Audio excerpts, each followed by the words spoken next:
This year the Transfield is worth $5,000, which makes it the richest prize in Australia by far, and possibly one of the richest in the world. The judges have been very rigorous in their selection. There have been a large number of works omitted, and I think an idea would be to start by reading what they said in their preliminary report. The judges were Donald Brooke and Ross Lansell, and this is what they said in their early report. The exhibition contains a number of unusually fine works, and in the judges' experience it is, taken as a whole, the finest prize exhibition of recent times. The judges wish to especially commend about half a dozen, or 7 or 8 paintings, and from these, prize winner was drawn. There's one by John White, Tony McGillick, Michael Johnson, John Peart, John Coburn, R. Penglis, Alan Leach-Jones, Harold Naritis, and Dale Hickey. There can be absolutely no doubt whatever that exhibitions of this kind are made by rigid selection. I think the judges have been rightfully brave in doing what they have.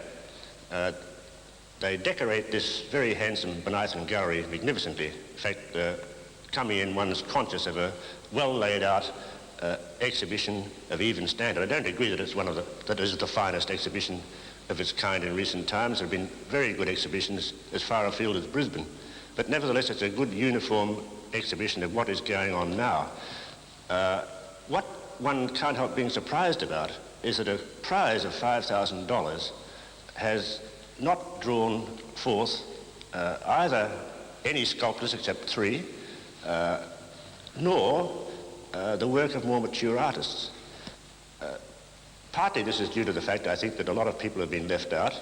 And may I just read some of the names of artists whose work are not shown and which were put in. People as different as John Delwitz, Margot Lewis, Sally Herman, Elwyn Lynn, Alan Oldfield, Peter Powditch, Ostoya Koskowski, Michael Commit, John Mulvig, Karl Plater, Laurie Dawes, Guy Gray Smith, John Ayland, David Aspden, Frank Hodgkinson, Wendy Paramore and Eric Smith. Now, one assumes that these pictures are bad examples of their kind, or that they didn't fit into the tone of this general exhibition. My own belief would be that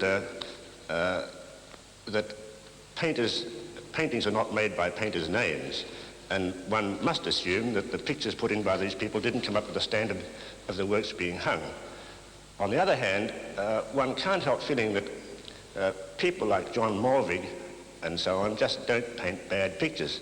Neither does Karl Plater and many of the others. But we must forget about that and concentrate on what's here. I can't help feeling that it's a disappointment that there are no more mature artists. I mean, we've got Rapatek here and 1 or 2 others, but where's the Len French? Where's the Olsen? Where's the Bill Rose? And so on. Why doesn't $5,000 attract these people? Do they feel that nowadays they haven't got a ghostly? The trend in exhibitions and in competitions is to give prizes to the up-and-coming youngsters. Good, all well and good. I think we should encourage the youngsters. But there have been times when exhibitions of this kind had a great maturity and diversity. And I think what is lacking in this show is that sense of variety, the great variety which exists in Australian art now.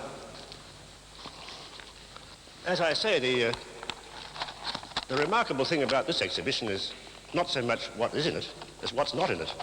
And it's interesting to know that at the same time, in the Art Gallery of New South Wales, the exhibition called The Field is being shown. That started in Melbourne when the gallery was opened there. The work of the younger painters, dominated by the theory of very simple abstraction. There's a fair bit of that here. And it's no good kicking against the pricks. This is what is being done, and we simply have to try and evaluate it.